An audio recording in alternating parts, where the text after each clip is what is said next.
திண்டுக்கல் மாவட்டம் பழனி பேருந்து நிலையத்தில் போதை ஆசாமி ஒருவர் ரகளையில் ஈடுபட்டுள்ளார். அரசு பேருந்து கண்ணாடியை அடித்து உடைத்து ரகளையில் ஈடுபட்ட போதை ஆசாமியை பொதுமக்கள் கட்டி வைத்துள்ளதை அண்மை செய்தியாக பார்த்து வருகிறோம். போலீசாருக்கு தகவல் தெரிவிக்கப்பட்ட நிலையில் போதை ஆசாமியை காவல் நிலையத்திற்கு அழைத்து சென்றுள்ளனர். கூடுதல் விவரங்களை செய்தியாளர் சபரி வழங்க கேட்கலாம். வணக்கம் சபரி, இந்த சம்பவம் குறித்த விரிவான விவரங்கள். வணக்கம் கற்பகம். திண்டுக்கல் மாவட்டம் பழனி வஉசி பேருந்து நிலையத்தில் உள்ள கோயம்புத்தூர் செல்லக்கூடிய பேருந்து நிறுத்தம் பகுதியில் அரசு பேருந்து ஒன்று நின்றுள்ளது.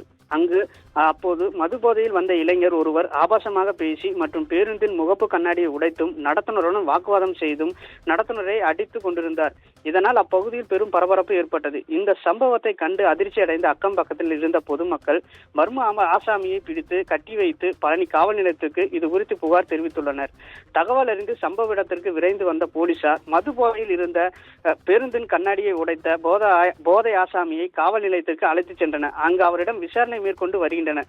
பட்டப்பகலில் பேருந்து நிலையத்தின் மையப்பகுதியில் நடத்துனர்களை தாக்கியும் பேருந்தின் கண்ணாடியை உடைத்தும் போதையில் ரகளை ஈடுபட்ட இளைஞரால் பெரும் பரபரப்பு ஏற்பட்டது. கற்பகம். விவரங்களுக்கு நன்றி சபரி.